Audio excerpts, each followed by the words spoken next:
Welcome to this episode of the Harpreet Singh show. ਤੁਹਾਡਾ ਮੇਰਾ ਸਾਥ ਹੁੰਦਾ ਹੈ ਮੰਡੇ ਟੂ ਫਰਾਈਡੇ ਸਵੇਰੇ 7 ਤੋਂ ਲੈ ਕੇ 8 ਵਜੇ ਤੱਕ, ਮੰਡੇ ਟੂ ਥਰਸਡੇ ਰਾਤ ਨੂੰ 10 ਤੋਂ ਲੈ ਕੇ 11 ਵਜੇ ਤੱਕ, ਅਤੇ ਸੈਟਰਡੇ ਨੂੰ 2 ਵਾਰੀ ਸਾਂਝ ਪਾਇਆ ਕਰਦੇ ਹਾਂ, ਦੁਪਹਿਰ 2 ਤੋਂ ਲੈ ਕੇ 3 ਵਜੇ ਤੱਕ ਅਤੇ ਰਾਤ 8 ਤੋਂ ਲੈ ਕੇ 9 ਵਜੇ ਤੱਕ। ਇਸ ਪ੍ਰੋਗਰਾਮ ਵਿੱਚ ਹਮੇਸ਼ਾ ਹੀ ਸਾਡੀ ਇਹ ਕੋਸ਼ਿਸ਼ ਹੁੰਦੀ ਹੈ ਕਿ ਤੁਹਾਡੇ ਨਾਲ ਵੱਖਰੇ ਵੱਖਰੇ ਮੁੱਦਿਆਂ ਉੱਤੇ ਗੱਲਬਾਤ ਕੀਤੀ ਜਾਵੇ, ਹੋਵੇ ਭਾਵੇਂ ਸਿਆਸਤ, economics, life style, health issues ਜਾਂ ਫਿਰ ਸਪਿਰਿਚੁਅਲਿਟੀ। ਹਰ ਇੱਕ ਮੁੱਦੇ ਉੱਤੇ ਸਾਡੇ ਨਾਲ ਵਿਚਾਰਵਾਨ ਆ ਕੇ ਗੱਲਬਾਤ ਕਰਿਆ ਕਰਦੇ ਨੇ।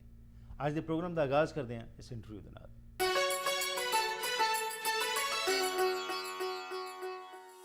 ਲਿਬਰਲ ਪਾਰਟੀ ਦੇ ਸੀਨੀਅਰ ਨੇਤਾ ਰੈਲਫ ਗੁਡੈਲ ਦਾ ਕਹਿਣਾ ਹੈ ਕਿ ਇਹ ਸਰਕਾਰ ਇਕੋਨਮੀ ਦੇ ਸੰਬੰਧ ਵਿੱਚ ਗਲਤ ਬਿਆਨਬਾਜ਼ੀ ਕਰ ਰਹੀ ਹੈ ਤੇ ਲੋਕਾਂ ਨੂੰ ਗੁੰਮਰਾਹ ਕਰ ਰਹੀ ਹੈ।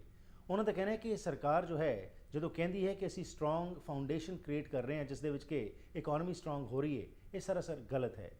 ਰੈਲਫ ਗੁਡੈਲ ਨੇ ਕੀ ਕੁਝ ਕਿਹਾ ਆਓ ਇਸ ਸੰਬੰਧ ਵਿੱਚ ਤੁਹਾਡੇ ਨਾਲ ਪੇਸ਼ ਕਰਦੇ ਹਾਂ ਉਹਨਾਂ ਨਾਲ ਕੀਤੀ ਗਈ interview. So today we'd like to know a little bit about the state of economy in Canada. The government is claiming that everything is going well and they will be bringing in the balanced budget. So what do you have to say about it, being a former finance minister? How do you feel these statements which are coming from the Prime Minister? Well, it's largely a facade. There are some parts of the country that are doing well, especially those provinces like Alberta and Saskatchewan that are largely resource-based parts of the country. Much of the rest of the country, however, is not doing well, and the real pressure is on middle-class Canadians. They have seen their incomes largely flat and stagnant, certainly not growing at any decent pace for a long period of time. Their household debt has exploded. The statistics now show that for every $1 of disposable income, the typical family is carrying $1.65 in household debt. That is a huge debt burden, and as soon as those interest rates start to creep up, which eventually they will do, that debt for many families may well become unsustainable. There are worries about access to pensions, worries about being able to afford post-secondary education. And I guess the one interesting and very troubling statistic that has become prominent in the last few months is that for many middle-class parents, they're now wondering and seriously worrying whether their kids will actually be able to do as well in their generation as their parents did in theirs. That's a deflation of expectations, and that will be the first time in Canadian history that actually the following generation doesn't do as well as their parents did, and that's very troubling for a lot of families. So, but the government is saying no, everything is going well, and the statistics which they are bringing out do not, of course, talk about these things, but they are talking about prosperity, about jobs coming up, and even now when the government has started going, and especially just recently when Prime Minister went to Korea and signed the free trade agreement, there has been some concern about this from the auto sector, especially in Canada. What do you have to say about that? Well, generally speaking, the Liberal Party is very much in support of international trade and the successful negotiation of good trade agreements, because with successful international trade that can help drive growth and jobs and good situations for consumers in our country, but they have to be well negotiated. We'll take a look at the Korean deal to see the fine print and all the terms. The one thing though that is obvious now is that Canada came to this deal very late in the going. The negotiation actually started 10 years ago, and for some reason it got delayed and stalled and delayed and stalled. To the point now where the Americans have already done a better deal with Korea, the Europeans have done better deals with the Koreans, and Canada's coming in third place. So we're very seriously playing catch up here, and it remains to be seen when you get into the fine print what all the real details are. But broadly speaking, trade can be helpful to Canada. The problem with Mr. Harper's record on trade is that he's negotiated a lot of deals, but we have consistently had a trade deficit.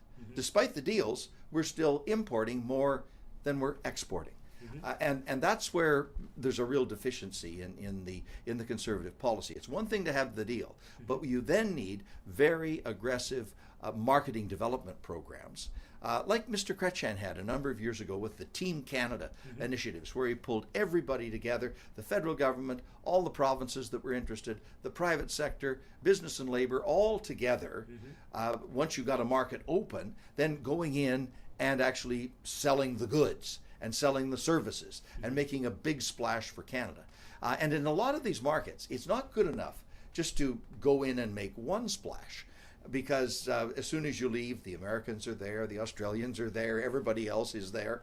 You've got to have a consistent presence. You've got to be there all the time, working at it in a very professional way in order to build the relationship. Because a country like Korea needs to know that Canada's in for the long haul.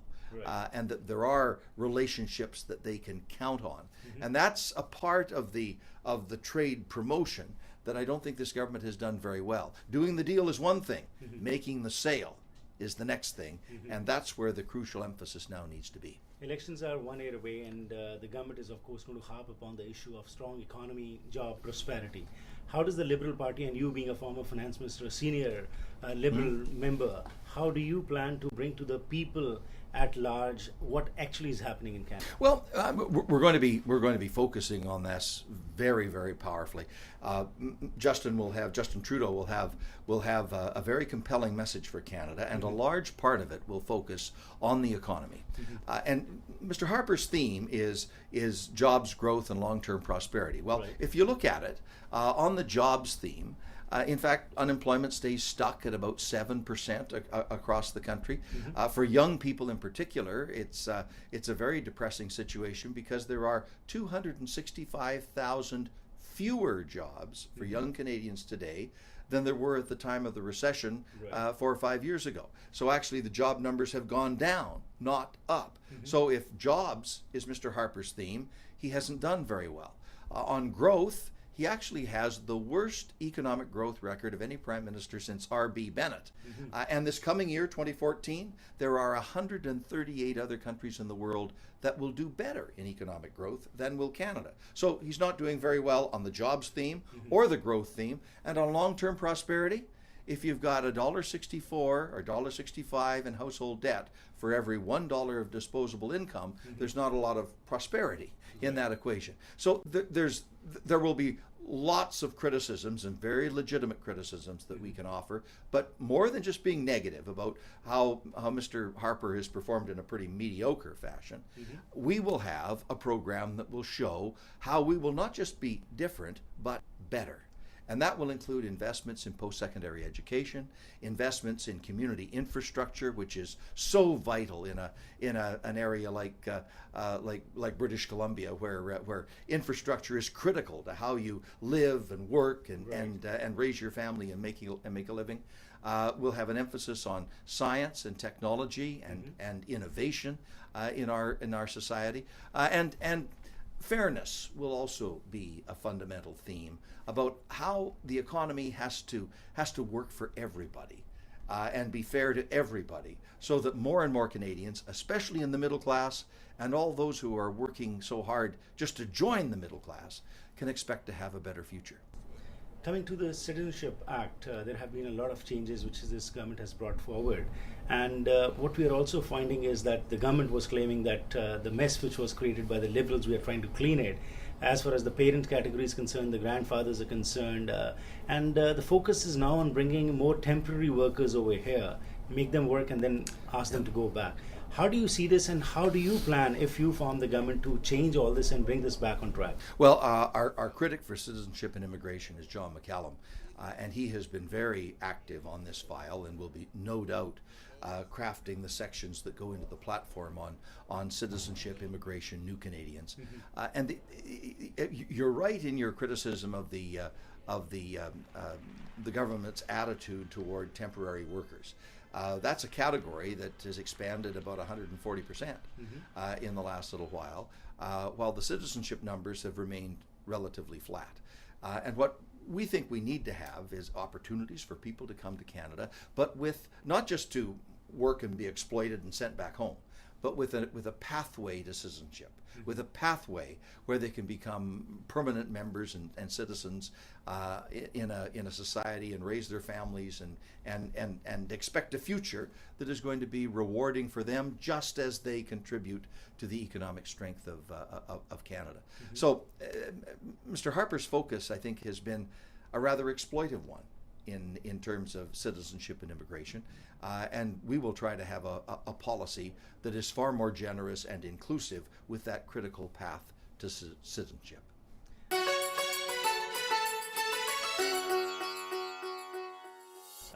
Also, as far as the veterans are concerned, none of the countries can progress without providing good respect to the veterans who have fought for this country. Yes. And what to talk of the old veterans, but the newer veterans also who have gone to the war, they are suffering from post-traumatic stress disorder. And unfortunately, you have seen some suicides also, which is an indication that there is a bomb sitting to be exploded anytime. And 8 and 9 soldiers have already committed suicide. That's right. So how do you look into this, and how do you plan? Because the veterans are claiming that they are going to the parliamentarians and they are not raising their voice. What do you say about this? Well, we have been very active in the House of Commons and outside in raising the concerns of veterans, and will continue to do so. Just on my visit here in White Rock, I met with a group of veterans who are actually taking the federal government to court over the Veterans Charter, and they have, I think, some very strong legal arguments to make. In that legal case, the government is trying to make the point, and they say this in their court documents, that the Government of Canada has no special duty of care to Canadian veterans, that there is no social covenant or no social contract, that the government doesn't owe anything in particular to veterans and returning soldiers. And that is just an absolutely bogus argument. It's a betrayal of trust for the young women and men who put their lives on the line to defend freedom and democracy and human rights around the world, and they're sent there. They're put in harm's way by their country, and they're giving their all. Some of them the ultimate sacrifice, but many come home with physical disabilities and psychological problems that will last the rest of their lives. The country has an obligation to make sure they're taken care of. One of the prominent Liberals that's advising Justin Trudeau now is Andrew Leslie, former general in the Canadian Forces. He's made the point that the level of support is hopelessly inadequate, that it has to be totally revised and made more robust to support veterans. And I noticed that former Chief of Defense Staff Rick Hillier has called for a public inquiry on this issue of PTSD and the adequacy of the systems, because he says young Canadians are losing faith that their country will care for them.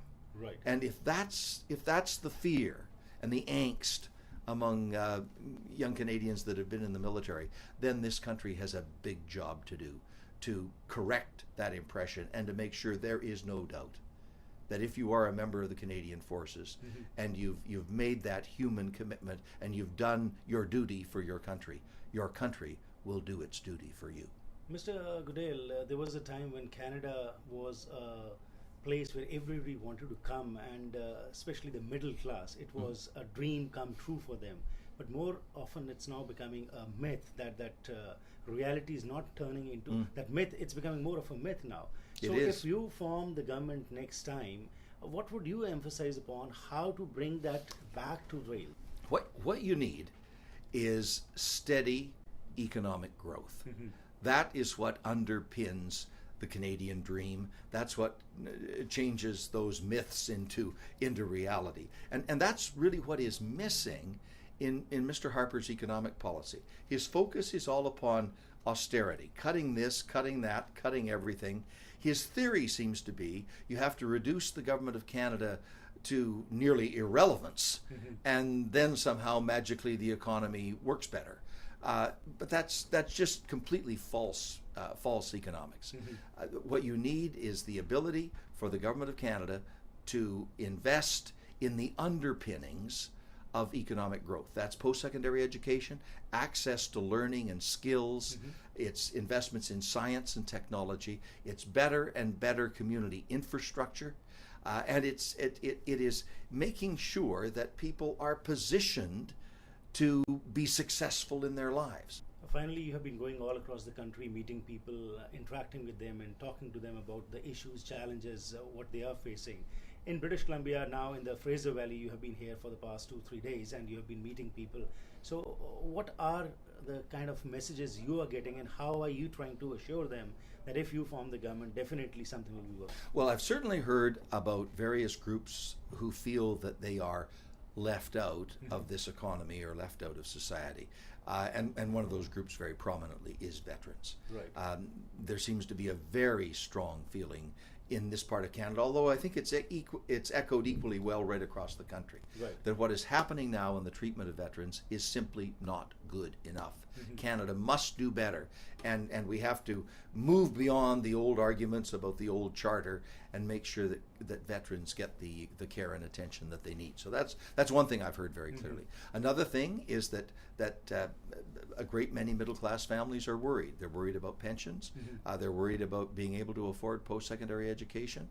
They're worried that their kids will not do as well as they have done. For some of the empty nesters, 40% of them, they find that their adult children have actually moved back home, right, because they're not able to make a go of it on their own. They want an economy that is driving forward, that is growing, that is creating jobs on a more consistent basis that we've seen, especially for young people, because there are fewer jobs today for young Canadians than there were 4 or 5 years ago. We're Right. moving in the wrong direction. So we've got to reverse that paradigm.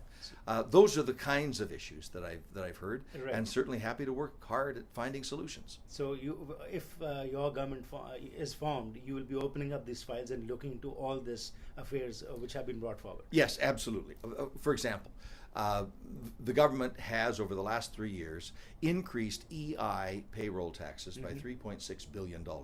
That is a job-killing conservative tax that makes it harder and harder for the economy to create the jobs we need. Right. We would be looking specifically at rolling back those EI payroll tax increases to provide an incentive for business people to create more jobs. We'll be looking at immediate investments in transformative infrastructure so that communities have the federal support they need to build the sinews that support the economy in local communities like this one. And we'd be looking immediately at how we can improve access to post-secondary education. Thank you very much. Best wishes. My pleasure. Thank you.